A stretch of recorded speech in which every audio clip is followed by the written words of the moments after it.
السلام علیکم، آپ دیکھ رہے ہیں کے نیوز چینل۔ خبر شامل کرتے ہیں ننکانہ صاحب سے۔ ہمارے بیورو چیف طاہر خان کی رپورٹ کے مطابق ننکانہ صاحب میں گورنمنٹ گرلز ہائی اسکول بڑا گھر میں طالبات کے ہاتھوں کی مہارت سے بنائی ہوئی مختلف اشیاء کی ایک روزہ نمائش کا انعقاد کیا گیا۔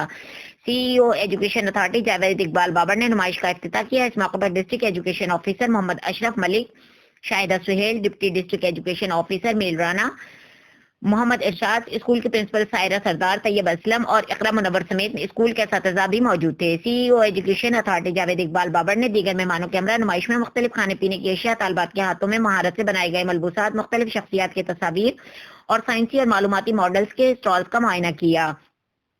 انہوں نے طالبات سے اس اسٹال کے بارے میں معلومات بھی حاصل کی اور بہترین کارکردگی پر انہیں خوب سراہا۔ اسکول پرنسپل سائرہ سردار نے بتایا کہ برٹش کونسل کے انٹرنیشنل اسکول ایوارڈ پروگرام کے تحت ضلع ننکانہ صاحب کے 11 اسکولوں میں طے شدہ 7 اہداف کے حصول کے مطابق کام کیا جا رہا ہے۔ گورنمنٹ گرلز ہائی اسکول بڑا گھر میں لگائے گئے نمائش کے دوران کامیاب زندگی گزارنے کے طریقے، پودے کے تناور درخت بننے کا مختلف مراحل، پانی کا ضیاع روکنے کے طریقے، متوازن غذا کے بارے میں مختلف سرگرمیوں کے بارے میں، تاکہ طالبات تعلیمی میدان میں بہتر کارکردگی کا مظاہرہ کرنے کے ساتھ ساتھ عملی زندگی میں کامیابیاں حاصل کر سکیں، معاشرے کا مفید حصہ بن سکیں۔ اس موقع پر گفتگو کرتے ہوئے C E O education authority Javed Iqbal Babar نے کہا کہ ہمارا مقصد اپنے بچوں کی معیاری تعلیم کے ساتھ ساتھ ان کی تربیت بھی ہے۔